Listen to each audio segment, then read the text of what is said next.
Quran-ı Kərimdə mübarək Taha surəsinin 25, 26, 27, 28-ci ayət şərifələrində Uca Rəbbimiz Həzrət Musa əleyhissalama bunları söyləmiş və Həzrət Musa əleyhissalam belə deyərdi: Rəbbişrəhli sadri, ey mənim Rəbbim, mənim köksümü genişləndir, sinəmi genişləndir.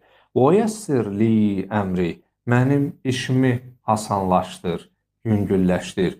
Vahlul uqdətən min lisani, və dilimdəki dügünü aç. Yefqahu qavli, dilimdəki düyünü aç ki, sözümü insanlar yaxşı anlasın.